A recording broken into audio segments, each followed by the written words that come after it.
Hi, I'm Streaky from Streaky.com. Today I'm discussing Sonarworks and room correction.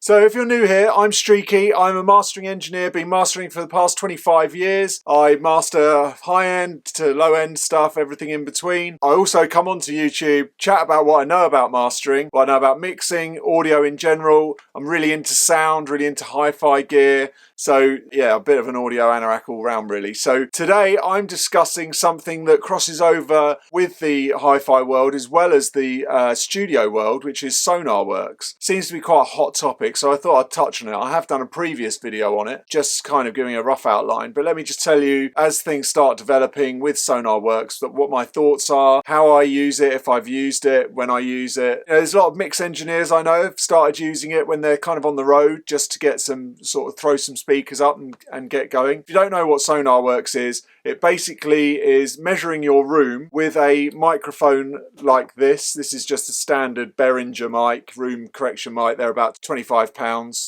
I'll put a link below for those. Yeah, you get that. You run their reference 4 software. There'll be a link below for that too. So what you're doing is you're then measuring the room in about 35 different or 36 different positions around your kind of listening sweet spot, if you like. It measures the speakers against your listening position. It measures the room, the pressures, the phase between the speakers. It measures how far the speakers are away for sort of volume differences, and kind of just basically corrects where the speakers are in the room and any room ups and downs you've got. So if you've got a dip somewhere, what it does, it then corrects that with its EQ and with its phase correction to then, get it to try and get your room as flat, as straight as possible without, needing to spend millions of pounds on building a special room. A few words of warning with Sonarworks. It's very easy, like when you get a new plugin or you get a new bit of kit in your room, you tend to use it and overuse it on everything, and that's very similar with Sonarworks.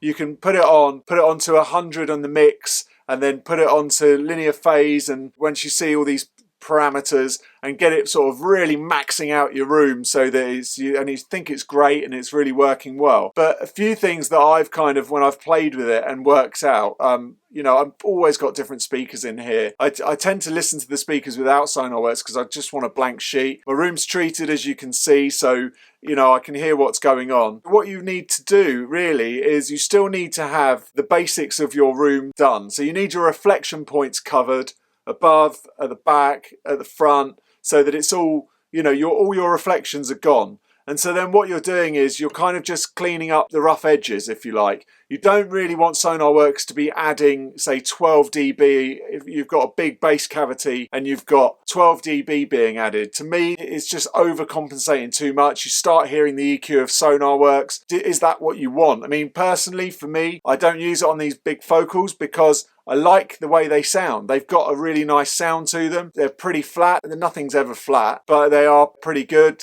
as just set them up, off you go. So why use Sonarworks? I don't need that. But if you're in a room you're unsure about, they're very good at just sort of smoothing things out, getting you in a position. Like I say, get your reflection points covered off, and then it gets you in the ballpark. A lot of people are saying that Sonarworks does translate very well when they're going out, to other places to get their mixes, so they're getting a kind of steady mix. If they're working from different rooms, it's very good at sorting out that kind of thing so they can get a good setup. So the settings I found work on it. Now there is a linear phase and there is a 0 latency. The linear phase obviously seems to really slow the music up, and it gets it really flat sounding, and it's one of those things, like I say, about a plugin where you get it and you sort of use it and you think, oh, that's making it sound great. What I found is with use is that I actually prefer the 0 latency. It just gives you more of the speakers and more kind of vibe and more feel. I do music because I want to hear music in a way that it makes me feel in a certain way, and so for me the 0 latency kind of worked better. I found that I had to use a bit of tilt here and there just to kind of just if it's feeling a little bit bright, just that's kind of, you use the tilt just for your own self, because, okay, I like more bass or I like more top. That's up to you. So the main thing I haven't mentioned is it also has a headphone section. So headphones, they all have their own curves. You get into your headphones, you kind of learn your headphones, which is the same as you do your room. So they've made loads of profiles for the different headphones, and I have tested that out. I don't use headphones a great deal. I use them just as a kind of QC reference thing, or just to get a vibe of how things are sounding without having speakers in my room. And I noticed they really leveled out some headphones and made some quite naff headphones sound quite good. They weren't expensive headphones, they were kind of lower grade headphones, but it made them flatter. You're still getting the vibe of the headphones, because obviously the components are still the same, which is the same when you do the speaker correction, but it's just takes the top off that they've added, and takes, so you at least you know what you're doing, you're in the right place.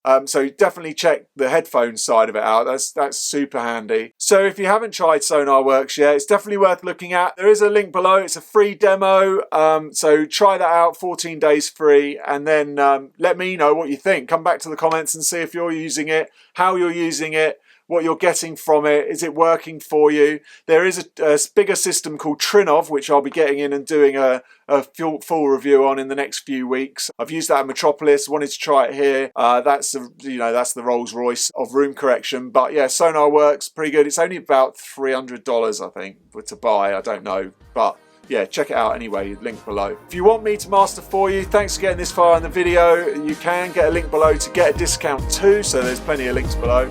Until next time, thanks for watching. Bye.